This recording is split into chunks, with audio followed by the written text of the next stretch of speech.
O termo Anos de Chumbo foi popularizado com o lançamento do filme alemão da diretora Margaret von Trotta, em 1981.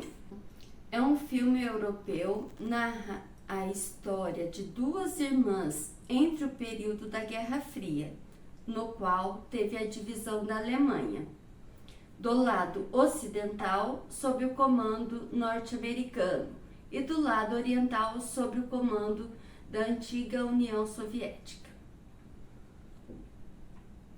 Apesar de ser um termo originalmente usado para o período da Guerra Fria, a expressão passou a ser usada para denominar a forte onda de repressão violenta do Estado em períodos ditatoriais ao redor do mundo, marcado também por numerosas ações terroristas, tanto de esquerda quanto de direita, sobretudo na Itália, na Grécia e na Alemanha. Marcada pela divisão econômica na Alemanha Ocidental, os anos de chumbo ocorreram na década de 1970, quando o grupo de extrema esquerda, fração do Exército Vermelho, praticou diversos atentados contra a liderança do país. Esses atentados trouxeram a grande militarização e repressão a diversos movimentos de esquerda contra o governo da Alemanha Ocidental. Os atentados diminuíram no final da década de 70, mas só se encerraram nos anos 90, com o fim do grupo e queda do Muro de Berlim, um dos maiores símbolos da Guerra Fria. Em meio a uma guerra invisível de ideais, as duas maiores potências do globo disputavam a hegemonia econômica, que atingia, além de países europeus, países asiáticos, como o Vietnã e a Coreia, e também da América Latina. E os casos notórios, como o do Chile, que teve o golpe financiado pela CIA, e da Argentina, cujo golpe foi inspirado no modelo brasileiro. Ao contrário do Brasil, a ditadura do Chile esteve sob o comando de apenas um militar. A ditadura militar chilena começou em 11 de setembro de 1973, quando o presidente Salvador Allende foi deposto do poder por meio de um golpe militar liderado pelo general Augusto Pinochet, que governou o país durante 15 anos. Em um dos governos ditatoriais mais violentos da América Latina, o Estádio Nacional de Santiago foi o palco dos horrores praticados por Pinochet.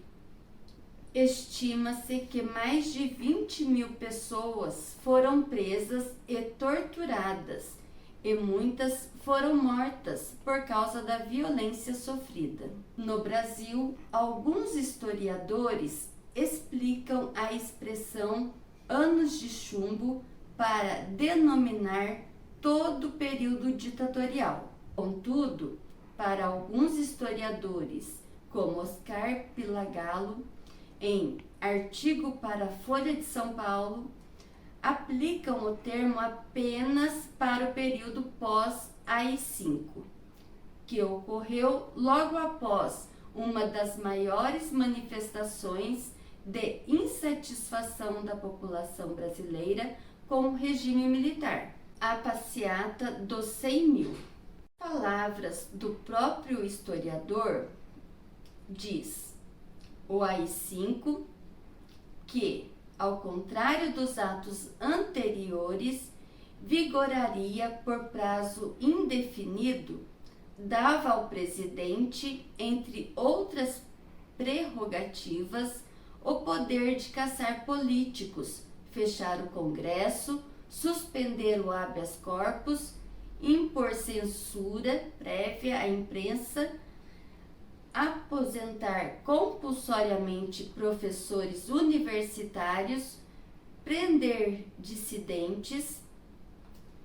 Costa e Silva faria tudo isso. Qualquer vestígio de oposição seria sufocado.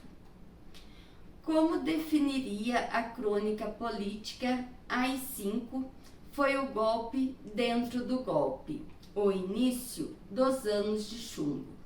Um episódio marcante do período militar é o caso do sequestro do então embaixador dos Estados Unidos no Brasil, Charles Burke. Foi sequestrado no dia 4 de setembro de 1969, nas ruas do Rio de Janeiro, por integrantes da Aliança Libertadora Nacional e do Movimento Revolucionário 8 de Outubro, MR8. Outros grupos armados contrários ao regime. Para soltar o embaixador, o grupo exigiu a leitura de um manifesto revolucionário em rede nacional e a libertação de 15 presos políticos. O embaixador foi solto pelos sequestradores no dia 7 de setembro.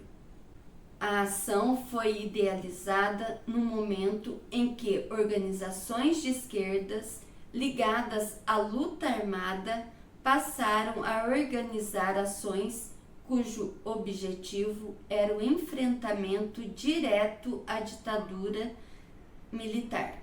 Como consequência direta do sequestro, foram promulgados os atos 13 e 14, que previam, respectivamente, o banimento do território nacional daqueles considerados perigosos à segurança nacional, e a pena de morte e a prisão perpétua. O combate armado não ficava apenas restrito à parte cosmopolita do Brasil, já que outro grupo combatente nas regiões de floresta brasileira surgiu o grupo de guerrilha do Araguaia, que apesar de ter sido montado entre a década de 60 pelo Partido Comunista do Brasil, o PCdoB, teve sua maior atuação nas décadas de 70 e seguintes. Seguindo os modelos de guerrilha utilizados em Cuba e na China, o palco das operações de combate entre a guerrilha e os militares cedeu onde os estados de Tocantins, Pará e Maranhão faziam divisa, região da bacia do rio Araguaia.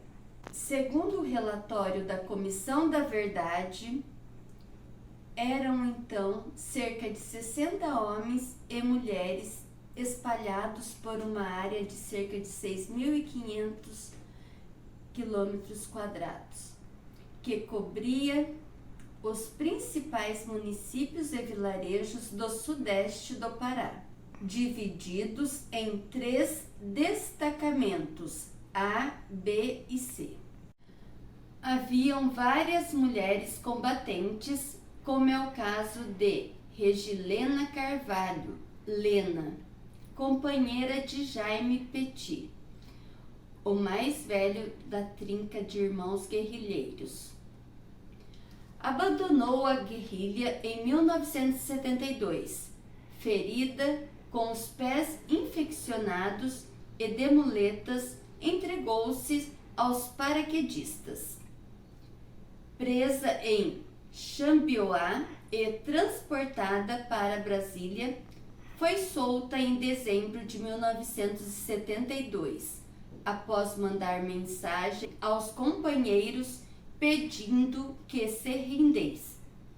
Contudo, a tortura e a violência dos militares do Estado se estendia a toda a população do Araguaia, já que os guerrilheiros contavam com a simpatia da população por serem formados por um corpo estudantil que fornecia primeiros socorros na região. Como há relatos dos guerrilheiros Cunha Brum e Paulo Roberto Pereira Matos montarem uma farmácia na região chamada Palestina. Relatos de camponesas que viviam na região, como Dona Dilva, em trecho de Araguaia, Campo Sagrado de 2001. Eles, do exército, queimaram as roças, queimavam tudo, dando fogo em tudo e acabavam com as casas.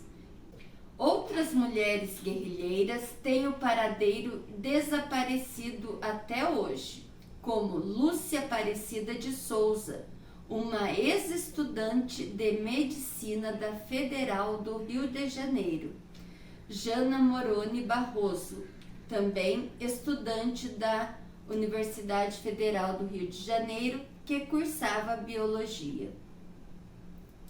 Segundo o relatório resgatado pelo Correio Brasiliense, na guerrilha do Araguaia entre 1972 e 1974, todos os prisioneiros feitos pelas Forças Armadas durante os combates, militantes do Partido Comunista do Brasil, PCdoB, foram executados, como é o caso de Valquíria Afonso da Costa, Valque, ex-estudante de pedagogia na Universidade Federal de Minas Gerais.